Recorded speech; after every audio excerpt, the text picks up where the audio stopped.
Okay, let's talk some more about harmony. And you should have watched the first video in this series before you watch this one.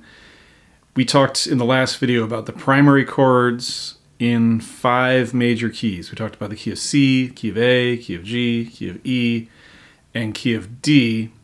And the homework you should have done is to play the 12-bar blues in those 5 keys and get real comfortable with the idea that there are these 3 basic chords in each key that form the core harmony in that key.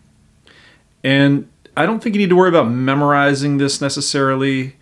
I think it's something that's going to become second nature to you simply by learning a whole lot of songs. So if you learned 50 songs in the key of C, you would catch on pretty quick that they all have C, F, and G in them, because they probably all would. And if you calculated what chords appeared the most frequently, even if there are a bunch of other chords in the song, probably C, F, and G are going to be the majority of the chords that are being played in that song. So what we want to do now is expand on this sort of foundation that you have and look at some of the other things you're going to run into. And I think one of the most important things to talk about is 7th chords and when you use 7th chords and why we use 7th chords. Now, we're talking specifically about dominant 7th chords. There's 3 types of 7th chords. There's major 7th chords, minor 7th chords, and dominant 7th chords.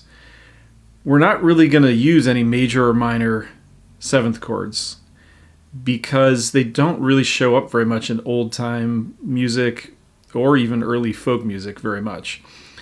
Dominant 7th chords are their own particular sound, and what we're actually doing is adding the 7th note from the major scale to a major chord, but then we are flatting the 7th. When you are referring to a major chord, a major 7th chord rather, you always say major 7th chord. And when you're referring to a minor 7th chord, you always say minor 7th chord. If you say 7th chord, it's understood that you mean a dominant 7th chord, which is all we'll be talking about for the rest of this video, dominant 7th chords. So, I think it's best to think of 7th chords as having 2 distinct functions. The first one is probably much easier to understand, and I'm going to call that the quality function.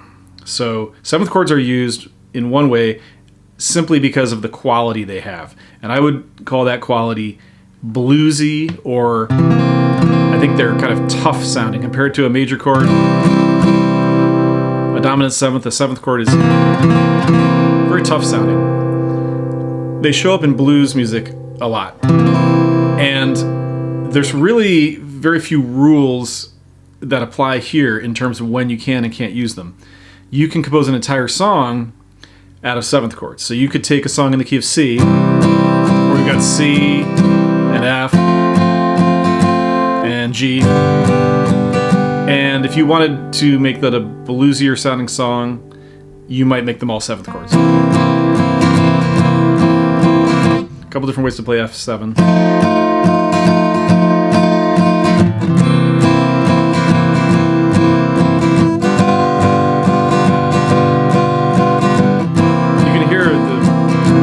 Sound of the 7th chords.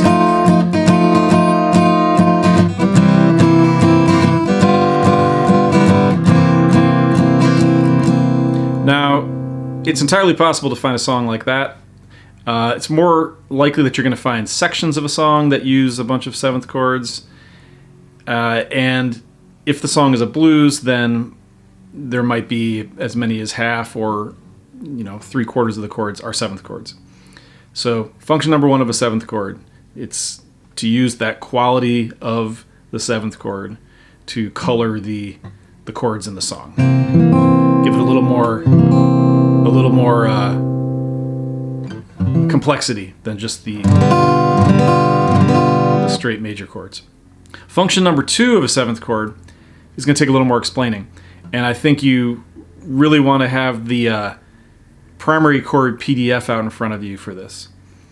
We talked a little bit in the last video about how the strongest chord progression in music is when chords move down a fifth, okay? So let's stay in the key of C, and if you remember, the 5 chord in the key of C is G. Okay?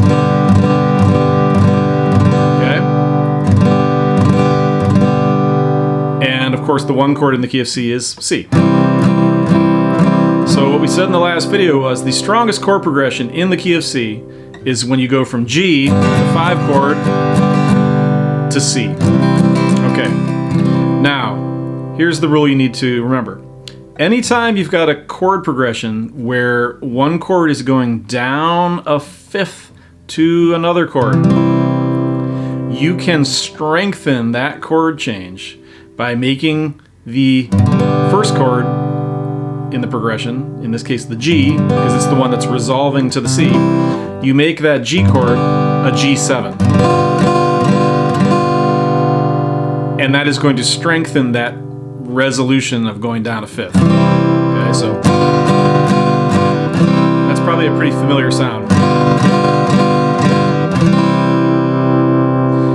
And we don't want to fall down a theory rabbit hole, but I can show you really quickly that by making that a 7th chord, you've introduced some really intense changes of notes here. So when we go from regular G chord, this note here in the G chord is changing to this note in a C chord. So it's going from a G note to an E note. When you play the G7, you've now got an F going to an E. And anytime 2 notes are a half step apart, 1 fret apart, it's very tense. So hiding in that G7 chord, we have this F, which then goes to E when we change to the C chord. And by virtue of this being a 5 chord to a 1 chord change, we already have another one of those half steps hiding in there, which is when you're playing the G chord, you've got an open B note on the 2nd string that then goes up a half step to the 1st fret 2nd string when you play the C chord. So I'll just play these top 2 strings. We've got 2 half step resolutions happening at the same time. We've got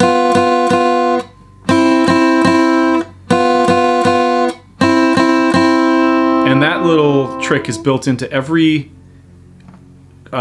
chord change that is a 5 chord that has been turned into a 7th chord, changing to the 1 chord. Okay? You've got another 12-bar blues to look at, and another primary chords chart that's been kind of updated with this 7th chord information.